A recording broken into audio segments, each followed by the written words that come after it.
Welcome to D6. This is professor Vinod Kumar. ఇప్పుడే మనం లేటెస్ట్గా చూసుకుంటే సీఎం గారిని మన కృష్ణమాధవ్ గారు కలిశారు. కృష్ణమాధవ్ గారు మొన్నటిదాకా తిట్టాడు, నిన్నటిదాకా కూడా తిట్టాడు. విపరీతంగా అనేక రకాల తిట్లు ఆయన అడ్జస్ట్ నువ్వు ద్రోహివి, దొంగవు, అది ఇది అన్నప్పటికీ కూడా ఇవాళ ఆయన వచ్చి వర్గీకరణ విషయంలో ఏం మాట్లాడారో మనం పక్క కనుక చూసుకుంటే, ఇవాళ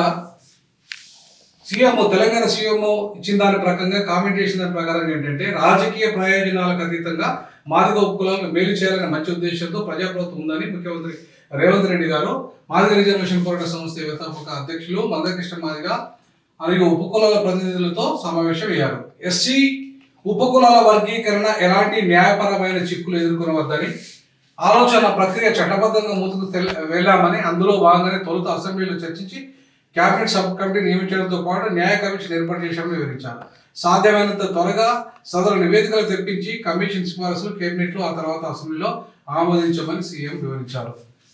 ఇప్పుడు మనము ఇప్పటిదాకా మందకృష్ణ గారి ఆర్గ్యుమెంట్ ఉపకులాలకు అన్యాయం జరిగిందని, కొన్ని కులాలకు మేలు జరిగిందని, కొన్ని కులాలకు అన్యాయం జరిగిందనే విషయం మనం చూసాం. కానీ ఓవరాల్గా ఉపకులాలందరికీ కూడా అదే అన్యాయంగానే గ్రూపింగ్ జరిగింది. గ్రూపింగ్ అనేది మొత్తం ఉపకులాలన్నింటినీ ఒకటే గ్రూపులో చేర్చాల్సి ఉండే. మరి ఆ విషయం మందకృష్ణ మరి మాట్లాడినా లేడా తెలియదు. మొత్తానికైతే ఇక్కడ ఇచ్చిన వివరాల ప్రకారం ఆయన కేవలం ఇది చట్టబద్ధంగానే జరిగిందని చెప్పేసి ముఖ్యమంత్రి గారు ఈ వెళ్ళిన ప్రతినిధులకు వివరించినట్టుగా అర్థమవుతుంది.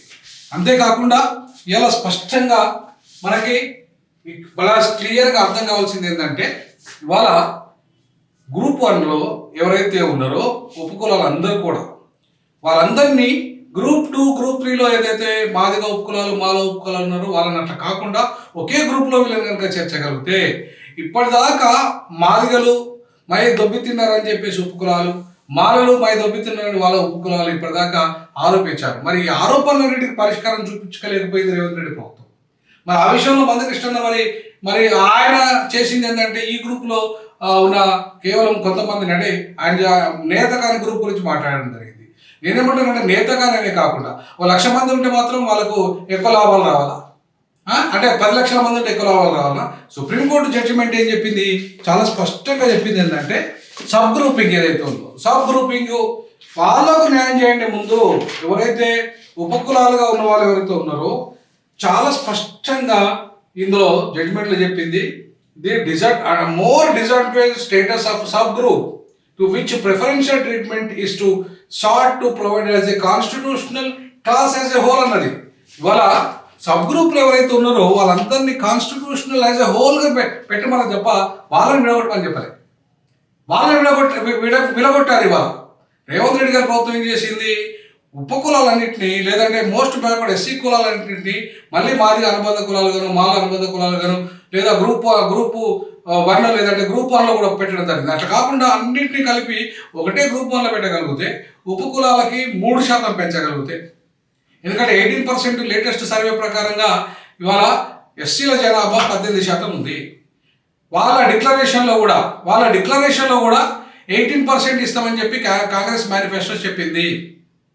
మరి మేనిఫెస్టోలో చెప్పిన దాని ప్రకారంగా అమలు చేయాలి కదా. 42% వాటా ఇస్తారని చెప్పేసి బీసీలకు మీరు హామీ ఇచ్చి చట్టబద్ధత చేస్తున్నారే, మరి 18% ఎస్సీలకు రిజర్వేషన్లు పెంచుతామని హామీ కూడా ఇచ్చింది మీరే కదా కామారెడ్డి డిక్లరేషన్లో.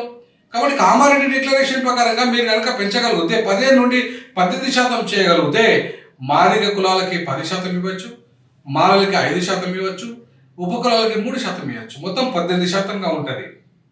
అంతేకాకుండా గ్రూపింగ్ కూడా ఇవాళ రోస్టర్ గ్రూపింగ్లో కూడా మీరు ప్రిఫరెన్షియల్ ట్రీట్మెంట్ ఎవరికి ఇవ్వాలి, రోస్టర్ పాయింట్ గ్రూప్ 1లో ముందు ఉపకులాలకు ఇవ్వాలి. కానీ మీరు ఏం చేశారు, మాదిగలకు ఇచ్చారు రోస్టర్ పాయింట్. మొదటి ప్రియారిటీగా రోస్టర్ పాయింట్ ఇవాళ నంబర్ 2 మాదిగలకు ఇచ్చారు. ఇది కూడా అన్యాయమేగా. ఇవాళ నంబర్ 2 మాదిగలకు ఎలా ఇస్తారు మీరు ఒకసారి చూసుకుంటే, గ్రూపింగ్ కూడా చూసుకుంటే మీరు స్పష్టంగా ఫస్ట్ సామాజికంగా, ఆర్థికంగా మరియు విద్యాపరంగా అత్యంత వెనుకబడిన పట్టించుకోని షెడ్యూల్ కులాలు అన్నారు మీరు. మరి దానిలో పట్టించుకోని షెడ్యూల్ కులాలకు ముందు మీరు రోస్టర్ ఇస్తారా? మీరు ఎవరికి ఇస్తారు? మధ్యస్థంగా లబ్ధి పొందిన షెడ్యూల్ కులాలు అన్నారు. ఇలా మీరు గ్రూపింగ్ చూసుకోండి. రోస్టర్ పాయింట్లో గ్రూప్ 1లో ఏవైతే మోస్ట్ బ్యాక్వర్డ్ కులాలు ఉన్నాయో వాళ్ళకి 7, సెవెన్ రోస్టర్లు ఫిక్స్ చేశారు, కానీ అది తప్పు. వాళ్ళకి సెకండ్ రోస్టర్లో ఫిక్స్ చేయాలి, రోస్టర్ 2లో ఫిక్స్ చేయాలి వాళ్ళకి. అంతేకాకుండా ఇవాళ 7 రోస్టర్ వీళ్ళకు ఎవరికైతే మాదిగలకు ఫిక్స్ చేయాలి, అలాగే మిగతా రోస్టర్ గ్రూప్ 3 మాలకు ఫిక్స్ చేయాలి. ఈ రకంగా first preferential treatment must be given to ఇవాళ అత్యంత వెనుకబడ్డ కులాలు ఎవరైతే ఉన్నారో, షెడ్యూల్ కులాల్లో అత్యంత వెనుకబడ్డ కులాలు వాళ్ళు ఎవరైతే ఉన్నారో, మోస్ట్ బ్యాక్వర్డ్ ఎస్సీ కులాలు వాళ్ళే ఉపకులాలుగా పిలువబడుతున్నారు. ఈ 57 ఉపకులాలుగా పిలువబడుతున్న వాళ్ళు ఇవాళ వాళ్ళకు ఒక 3% ఇవ్వగలిగితేనే న్యాయం అవుతుంది. మీ కామారెడ్డి డిక్లరేషన్ స్పష్టంగా చెప్తుంది ఏమని, ముఖ్యమంత్రి గారు మీరు ఇవాళ ఉపకులాలకు 3% ఇవ్వండి. మందకృష్ణ మరి మీతో ఏం మాట్లాడారో మాకు పూర్తి వివరాలు ఇక్కడ లేవు, కానీ మీరు ఇవ్వాల్సింది ఉపకులాలకు 3%, అలాగే మాదిగలకు 10%, అంతేకాకుండా మాలలకు 5%, ఇట్లా 18% కామారెడ్డి డిక్లరేషన్లో మీరు ప్రకటించిన విషయమే, మీ మేనిఫెస్టోలో పెట్టిన విషయమే. కాబట్టి దాన్ని మీరు అమలు చేయగలిగితే అన్ని వర్గాలకు, అంటే ఇటు ఉపకులాలకి, ఇటు మాదిగలకి, ఇటు మాలలకి వాళ్ళ జనాభా దామాష పద్ధతిలో న్యాయం చేసిన వాళ్ళు అవుతారు. చట్టం రేపు అసెంబ్లీలో కనుక మీరు చట్టం ఫైనల్గా రూపొందించే సమయంలో ఈ అంశాలను పరిగణలోకి తీసుకుంటే మాత్రమే న్యాయం జరుగుతుంది. లేదంటే ఎవరైతే ఉపకులాలు ఇప్పటిదాకా మందకృష్ణ గారు ఏదైతే అత్యాశ పడద్దు మీరు అని చెప్పేసి అన్నారు, మరి అత్యాశ పడద్దు అన్నప్పుడే మనకు అర్థమైంది ఏంటంటే 1%కే మేము పరిమితం చేస్తున్నామని చెప్పేసి మనకు అర్థమైపోయింది. అట్లా చేయడం అన్యాయమంటున్నాను నేను ఇక స్పష్టంగా చెప్తున్నాను. మాదిగలకు మాలలు చేసినప్పుడు మాదిగల తరఫున మాట్లాడాను, అలాగే ఇవాళ ఉపకులాలకు మాదిగలు అరేంజ్ చేసినప్పుడు ఉపకులాల తరఫున కూడా మాట్లాడతాను. నేను ఒక అంబేద్కరిస్ట్గా మాట్లాడతాను, నేను ఒక మాదిగవాదిగానో మాలవాదిగానో మాట్లాడను, నేను మొత్తం ఉపకులాల వాదిగానో మాట్లాడను.